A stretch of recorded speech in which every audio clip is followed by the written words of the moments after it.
Hey there, chatters. I'm Nat. And I'm Kat, and welcome to the Crime Chat. I am your forensic femme fatale. Natalie is your true crime addict connoisseur.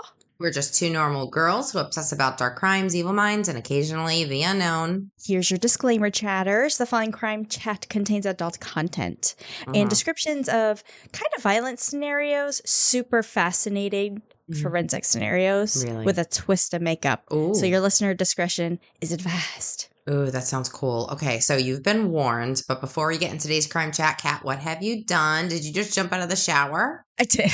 Okay. Well, you've got plans tonight. I've got plans tonight. So I was like, I have got to shower. I've got to wash my hair. Right. Yeah, she's getting greasy. So we're recording a little earlier in the day, not consuming any drinks as of yet. No. But the other night, Chris and I watched the movie called Death of a Unicorn. Have you heard of it? I have, and I kind of saw snippets to it. Mm-hmm. It looked interesting. There was definitely a metaphor there, right? To it.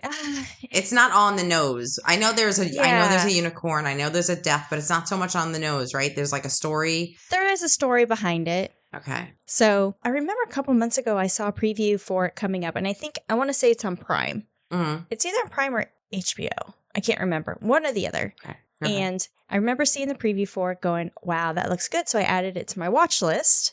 And then it just came out, I think, within the last week or so. Mm-hmm. And then on the rare occasion, Chris and I are together and sit down and try to decide what to watch. Mm-hmm. We're like, let's throw this on.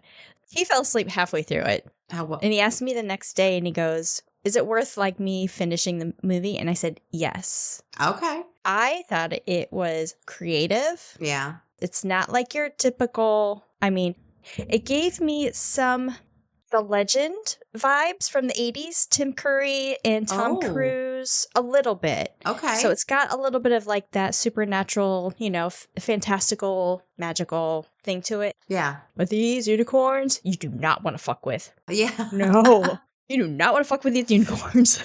They're predators, right? Yeah. Okay. It's super interesting. The one kid, I say kid, he's in his 20s. I don't know his name. I've seen him in so many different things. He was the one. Have you ever seen the movie We're the Millers? Yes. Okay, so he's the one that gets bit in the balls by the spider. Yeah. So he's in the movie. Whatever his name is. I'm sorry, I don't know your name. Who's the girl, though? There's a lead that's very famous. Oh, Jenna Ortega. Okay, I love her. Yeah, and then her dad is Paul Rudd. Okay. So those are the two main characters, but Jenna Ortega is the main protagonist. And yeah, it was really good. It was really good. Can we just admit that Jenna Ortega is our Pedro Pascal? Sure. For female. She is the female Pedro Pascal. I would be more than happy to see her in every single female role. Yeah. She is that good. Like, I think she's fantastic. Yeah. And the characters and stuff that, like, she just fits into the role so well. And Jenna, you are making the Crime Chat 2 weeks in a row, so you've got to be fantastic. Yes. And you know what I love about her is that she can change her look. Yeah. Every movie, she can look completely different. Yep. And I just find her to be very, like, I don't know, like she's like interchangeable. She's just a great actress. She's very talented. That's about it. It's my last week of class, so we've got to knock out a couple assignments. The grandbaby's coming in a few days, so get to spend some time with her. She just turned 2 yesterday. Happy birthday, cute. My baby Scarlet Rose. Happy birthday. Oh, I remember when she was born. Oh my God, time flies. Yeah, it does. That's about it. What about you? Well, since we just like kind of recorded not so long ago, I did get a little further in my game. Good. I am tonight having some people over and I am whipping up potato and eggs with peppers, which is really like a popular sandwich up north in New York on a nice Italian bread. So that's what we're eating. So it's kind of like a poor man's dinner, but it's a delicious one. I mean, those are the best. I think. I mean, I don't know. Absolutely. So that's a bit of Yeah. I did play Medieval a little bit. I am going to post a picture. I did take a picture the other night. Okay. To post it to our Facebook page so you don't think I'm crazy because the game is really good. Like, it's amazing. It's pretty cool. So that's it. I'm boring. No, you're creating a whole new world. I am. The one that I rule over. I'm just living in one. Oh, my God. Okay. So Before we get into your story today, you did tell me who it was last week. Mm-hmm. I did never heard of them, but you said it was a crime and cosmetics segment today. Yeah. And you asked me to do something really specific. You were like, nail scrapings and forensic investigations. I'm like, okay, let's really specific. So, and you'll understand why. Okay. Yeah. All right. So I dug up some information about nail scrapings in forensic investigations. Ew, gross. I know, it is gross. So the idea of checking under someone's fingernails for clues may sound small, but it is a big turning point in forensic science. Mm-hmm. Before investigators thought of this, most cases were solved with confessions, eyewitnesses, bloodstains, obvious wounds. In other words, police relied on what they could see and not what they couldn't see with the naked eye. Yes. In the mid-1800s and the late 1800s, science started creeping into detective work. For example, the Marsh test, 1836 England. It made it possible to prove arsenic poisoning. Ooh. Ah. Mm-hmm. Alphonse Bertillon, Paris, 1880s, created a system to measure people's bodies for identification. Mm-hmm. And Francis Galton, London, 1892, helped making fingerprinting a real investigative tool. By 1901, Karl Landsteiner in Vienna discovered blood types. That one must have been huge. Yeah. Who's thinking of that? Wow, okay. These were all huge steps, but no one of them had yet to look under the fingernails. Mm-hmm. So why did fingernail scrapings start? Because in crimes like stabbings and strangulations, the victims usually fought back. Mm-hmm. They scratched, they clawed, they grabbed. And that meant that their nails often trapped bits of skin, dirt, fibers, or powders from their attacker. Mm-hmm. Investigators realized fingernails acted like a little evidence trap, keeping proof that the criminal couldn't wash away. Mm-hmm. The first documented use of fingernail scrapings as forensic evidence goes back to George Popp, a German forensic scientist in Frankfurt, 1904. So the case that he used it on, this is what happened. A woman named Eva Dench was found strangled. They had a suspect, and Popp ended up checking the suspect's fingernails and found tiny grains of mineral, coal dust, and tobacco. Mm-hmm. All of this matched the soil from the bean field where the murder took place, where the body was found. Yeah. Why is this important? This is the first known case where nail scrapings linked a suspect to a crime scene. Mm-hmm. Here are some famous cases where nail scrapings solved the crime. Yes. First one, the Melissa Ann Temblay case, Massachusetts, 1988. And then the breakthrough happened in 2022. Mm-hmm. 11-year-old Melissa was stabbed and killed in 1988. Her case went unsolved for more than 30 years. Ew. The clue? Investigators had collected skin and flesh scrapings from beneath the fingernails during the original autopsy. Mm-hmm. With modern-day DNA testing and genealogy research, detectives matched the evidence to the man they named McClendon. Mm-hmm. He was arrested in 2022. Although there were 2 trials, there were also 2 mistrials. I guess the DNA under the fingernails brought them the evidence to take him to court, but he didn't go to jail. Okay. Yeah. The next one, Ricky Lee Trader, Henderson, Nevada. The crime was in 2003. He was arrested in 2024. Mm-hmm. Teresa Romano was found murdered in 2003. In 2024, cold case investigators performed a new DNA testing on fingernail clippings from the victims, as well as debris from her clothing. Okay. They identified Trader as a suspect because his DNA matched the materials under the nails.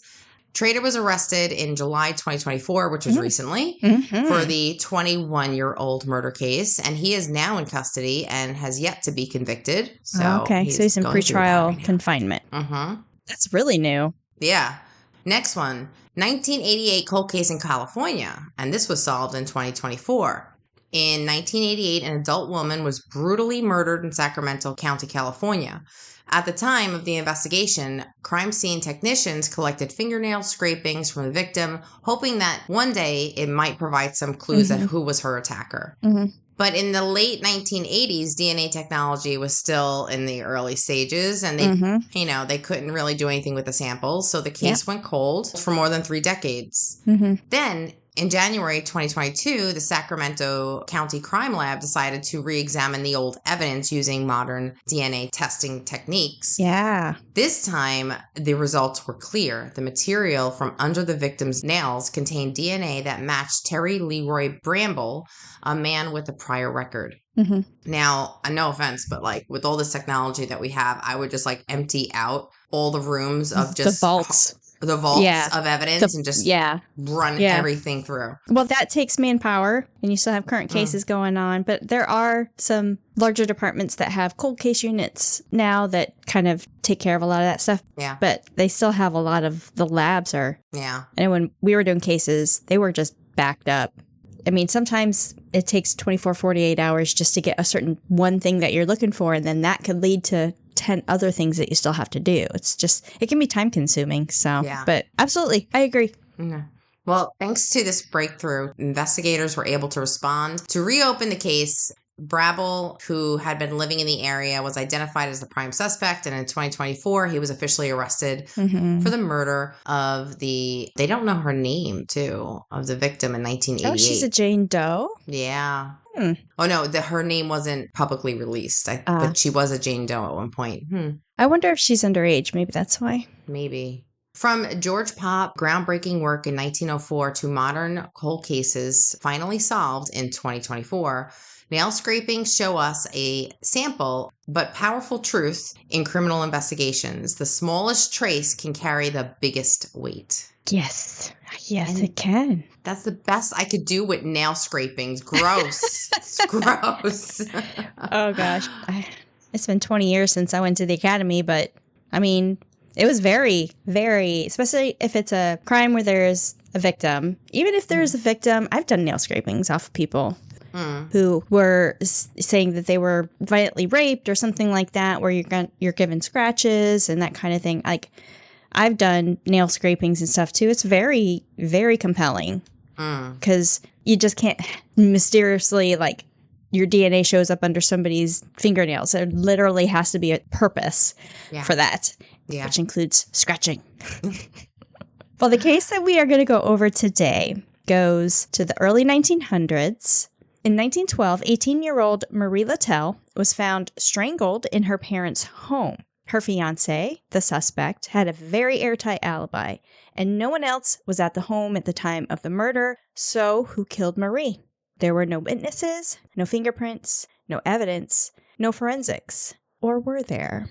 This is a crime and cosmetics story about makeup and forensics, a combination no one ever thought at the time would be possible, especially now as we know is the benchmark of criminalistics, like we know it today. Marie's murder shocked the town of Lyon, France. Lyon is about 4.5 hours like south-southeast of Paris and about an hour and a half west-southwest of Geneva. So it's in kind of like the low third southwest part of France. The medical examiner who conducted Marie's post-mortem examination determined she was murdered at midnight, so they had a time of death. There were no signs of breaking and entering. The examination of her body also revealed scratches and other evidence indicating it was strangulation. So with the mystery suspect on the loose, the town dubbed him, or her, the Lion Strangler. Marie Littell was a very popular girl. She was pretty, flirtatious. She was so popular, in fact, that it pointed police into the direction of her boyfriend/fiancé as their main suspect, Emile Gorbin. He was a bank clerk, described as handsome, likable. Wasn't very difficult for him to woo or win Marie over. Marie also brought Emile a very sizable dowry. And I had to look what dowry was. That's at this time. Yeah. A bride would bring property and money to her new husband at the time of their marriage. Like, she came kind of from a prominent family, so that he's inheriting her dowry. I learned something. Among many things in the story. So at Marie's funeral, police noticed Emile. He was excessively weeping, wailing over her death, kind of caused them to look at him and go, like, he's being a little overdramatic. So they decided to look into him a little bit more. They found out he was jealous, possessive, and was known to be provoked by Marie's flirting. Oh. They learned, would inherit her property. Plus, given the fact that Emile and Marie were dating, Marie would not have hesitated to let him in if he were to come there late at night. But Emile had an unassailable alibi. Mm-hmm. When he was questioned by police, he willingly provided a group of witnesses who said that he was with them the night Marie was murdered. His friends verified to the police they spent the entire evening together. They ate, they drank, they played a French card game called Bezique, and then they went to bed at 1 a.m. Enter in the Sherlock Holmes of France. Dr. Edmond Lecard, a pioneering criminologist, is best known for what he called the exchange principle in forensics, and they still teach this today. Mm. This exchange means every contact leaves a trace. That was his theory. Mm. Of this principle, Edmond said, quote, "It is impossible for a criminal to act, especially considering the intensity of the crime, without leaving traces of his presence," end quote. Born in 1877, Edmund was described as a handsome, dark-haired young man who grew up in the late 19th century during Arthur Conan Doyle's creation of The Adventures of Sherlock Holmes. He was fascinated by the fictional characters' keen eye, deductive reasoning, and interest in chemistry and other sciences to help identify perpetrators. Edmund even stated, quote, "I hold that a police expert or an examining magistrate would not find it a waste of his time to read Doyle's novels. For in The Adventures of Sherlock Holmes, the detective is repeatedly asked to diagnose the origin of a speck of mud, which is nothing but moist dust," end quote. Moist dust. Oh my God. He studied medicine at the University of Lyon in France with a deep interest in law and science. He trained under physician and criminologist Alexander Lesacange. Edmund then went to law school, passed the bar. Armed with this knowledge of science, medicine, and law, he followed his passion and began a global tour to further his understanding of the criminal world. First, Paris. He met and studied under Alphonse Bertillon, the anthropologist. You mentioned Alphonse Bertillon? Yes, I did. Yes. Yeah. He is an anthropologist who created a criminal identification procedure using body measurements, as you mentioned, called anthropometry. This was an attempt to identify unique criminal types.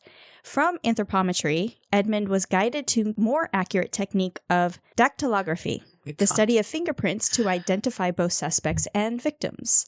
Fingerprinting soon became a standard for evidence collection in criminal investigations. Edmund subsequently visited police departments in Berlin, other ones in Germany, Rome, Italy, Vienna. Then he traveled to New York City, where he continued his studies of various investigative tools and processes in criminal procedures. Among these were the extensive use of various photographic methods to document and preserve evidence, and most importantly, the use of chemical analysis to identify and catalog physical evidence. Keep a nugget in that. Okay. Nuggie! So upon his return to France, 1910, Edmund learned that his hometown of Lyon was experiencing a very unusual wave of violent murders. Mostly detectives in those days arrived at the solution to a crime, like you said, intuition, leap of faith, rather than a systematic collection or analysis of evidence based on logical, rational processing that led to the resolution of a crime. Mm-hmm. In light of the increase in murders, Edmund convinced the Lyon police force to provide him with 2 unused attic rooms in which he could process criminal evidence. He also had 2 assistants, a microscope, and a rudimentary spectrometer. Okay. With this arsenal, Edmund established the first permanent laboratory dedicated to forensic criminology that he used until his death in 1966. He was 88 years old. In the case of Marie's death, he put this exchange principle that I mentioned to the test. Within an hour of police consultation, Edmund had Emile Gorbin brought to his office. He theorized if Emile had strangled Marie, then it was likely he did so manually, and he would have had to have made contact with her neck, especially the scratches found at the autopsy. So, Emile entered Edmund's office, and Edmund said, "So you're Gorbin. Sit down. I want to see your hands." Edmund studied Emile's hands, then scraped underneath his fingernails, and it was said those who witnessed this in Edmund's office observed a very strange sight of the greatest detective in France acting as a meticulous manicurist. Once he finished, Edmund said, quote, "That'll do. I must get back to my laboratory. In a few hours, I may be able to tell you something," end quote. So Edmund examined the debris under his microscope, where he found red blood cells in human tissue, both of which could be logically from Emil himself scratching. Like if you're scratching yourself, you are going to get your own skin tissues. You could scratch yourself, hard enough that you draw blood.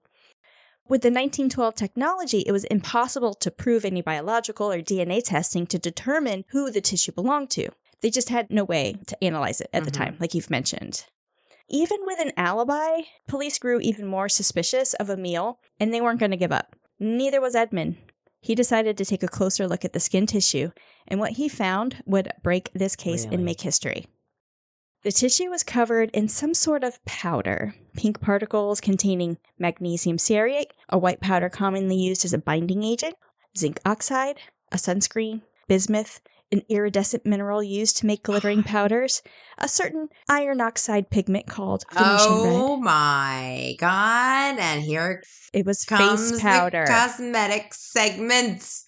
Here comes the cosmetics. It was face powder. Did he know that though? I mean, he was studying, I guess. Did he know immediately? Like, yeah. Edmund? Oh, okay. We're about to jump into how he found out what it was. Although makeup was popular in 1912, it was by no means mass-produced. So this was reason enough for Edmund to dig in a little deeper. In today's days of mass-produced makeup, the evidence would have been less significant than it was in 1912. It was evolutionary then. Edmund found out that this was not just any face powder, but a powder rare enough that he was able to track down the cosmetological chemist. The chemist confirmed he made this custom powder mixture specifically for Marie. Police searched Marie's room for face powder where, upon comparison, it had the same compositions of that from the scrapings. So following this, police determined, let's bring Emil back in. Let's have a conversation. When Emil was presented with the evidence, mixed with his very poor hand-washing habits apparently, he confessed. He spilled the beans on everything. Emil told police that he met his friends that night to go out to dinner and have drinks. A little heavier on the drinks than the dinner, apparently. He waited until his card buddies were staggering and drunk enough. He set the clock ahead a few hours. They were asleep before midnight, but they believed that they had stayed up until at least 1 o'clock because he changed the time on the clocks. So once they were knocked out, Emil left and strangled Marie. Wow. They determined, of course, this was premeditated with the clock, like having the foresight to do that. Emil's alleged motive for killing Marie was her decision to break off their engagement, and he flew into a rage. Emil was convicted of premeditated murder, I mentioned, due to him setting the clock forward to trick his friends, and then he was executed. He was. So the murder of Marie Littell is a very first case of cosmetics being used as trace evidence. Dr. Edmund Lecard pioneered what has become a critical aspect of criminal investigation and justice processes. He determined that various scientific processes, chemistry, biology, physics, metallurgy, should be applied to crime scenes. So during World War I, Edmund served as the medical examiner for the French Secret Service, analyzing battlefield evidence like stains on uniforms to determine causes of death and locations of death. This experience further refined his forensic skills and reinforced his belief in the power of scientific evidence in solving crimes. Edmund was also a prolific writer. He published over 40 works, including his 7-volume dissertation, Traité de Criminalistique, which means Treaty of Criminalistics. This work, published between 1931 and 1935, covered a vast range of forensic techniques and remains a foundational text in the field. He also played a crucial role in fostering international collaboration, co-founding the International Academy of Criminalistics in 1929. Unfortunately, the Academy did not survive World War II. However, after the war, French police served as a model to many other countries, with Edmund as the driving force behind the development of modern scientific and technical police work. Unfortunately, after Edmund's death in 1966, France did suffer a significant decline in criminalistics. Edmund had one daughter, Denise, who was born in Paris in 1917. Denise was married in 1942. I'm throwing this in there because it was super interesting. Nothing to do with makeup. So he had one daughter. Denise was married to Pierre Stagnera, who was a pioneer in his own right, specializing in spinal deformities. He was known as one of the greatest figures of French spinal surgery, with many inventions in orthopedic techniques, including a technique for non-surgical management of scoliosis, and one of the first to surgically treat complex adult spinal deformities, which this led to the development of the Stagnera wake-up test in 1973, and this test apparently is still used today. Do you know what that is? I've never heard of it. I did look into it really quick, but it's the shape of your spine when you get up in the morning. Like, does it shift throughout the day? I think is what it was, if I'm remembering correctly. Either way, I mean, it's like he created a lot of things that are still used today. So Denise and Pierre had 10 children, 31 grandchildren. But Denise, she was her own person too, and not just the daughter of Edmond Lecard. She was made a Knight of the Legion of Honor, which is the highest civilian award given by the French Republic for outstanding service in France, and this was instituted by Napoleon Bonaparte in 1802. She also earned a Doctorate of Letters in Educational Science. In 1966, the year that her father died, Edmond, Denise and Pierre created the Sesame Group, specializing in sex education for young people. This was very taboo subject at the time and received a lot of resistance, but in July of 1973, there was a circular that put sex education on the curriculum that opened the doors for public education in France. Pierre retired in 1982, and during his retirement, he cultivated vineyards and co-authored a book with his wife called Amores Fidelis, which is Faithful Love, Utopia or Reality. It was published in 1990, and it's sort of like a navigational manual for lovers, how to invest in each other emotionally while also balancing careers, life, and everything that life throws at you. And the two of them individually had significant careers on their own, but they still managed to invest in each other emotionally. So that came out in 1990, and a few years later, Pierre passed away in 1995. Denise passed away at the age of 98. February 26th, 2016. Wow. So just like 9 years ago. Yeah. But not before she was able to witness a remarkable discovery and see her father, Edmond Lecard, honored. In 2005, now this is where I say keep that nugget, photographic stuff. 20,000 glass photographic plates were discovered in a garage in the National Forensic Police Department in Lyon, France. At the time, French authorities didn't have the funds to salvage the long-lost images, and the glass photographic plates were left kind of to decay for over a decade.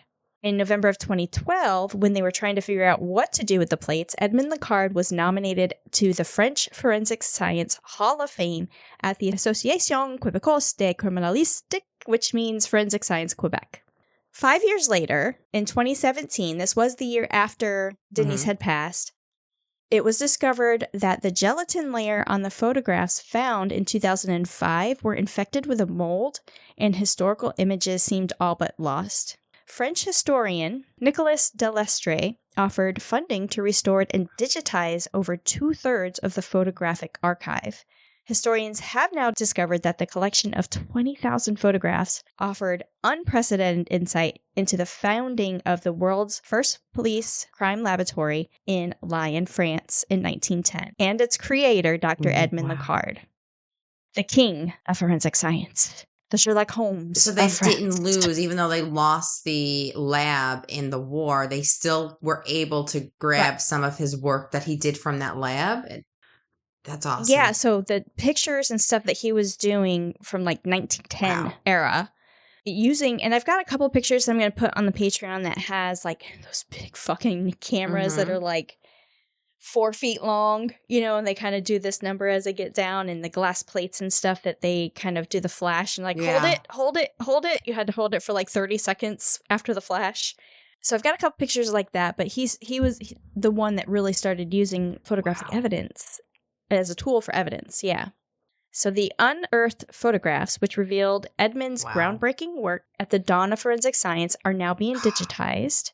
The images were due to be completed in spring of this year when a French biographer was writing a book on Edmond Lecard that was supposed to come out this year. I looked for it and I didn't see it. So I don't know that it is actually out, but maybe soon. So Edmund Lecard's legacy in forensic science is undeniable. His contributions, including the discovery of makeup powder under Emil Corbin's nails, laid the groundwork for modern forensic techniques, such as DNA profiling and automated fingerprint identification systems. His work continues to influence criminal investigations globally, guiding the collection, analysis, and utilization of forensic evidence to ensure justice. Today, the FBI acknowledges and credits Edmund Lecard's biggest contribution to forensic science with his exchange principle, a principle that is still used across the country and the globe by law enforcement agencies. Every contact leaves a trace. And that's the story of Marie Littell and That's Edmund an amazing Lecard. story. That's how crime and cosmetics works, people. That's how we do it. We put it together. That's awesome. I never knew. I never heard of this person before. So, when I went through the academy, every contact leaves a trace. Somebody leaves something behind all the time, no matter what.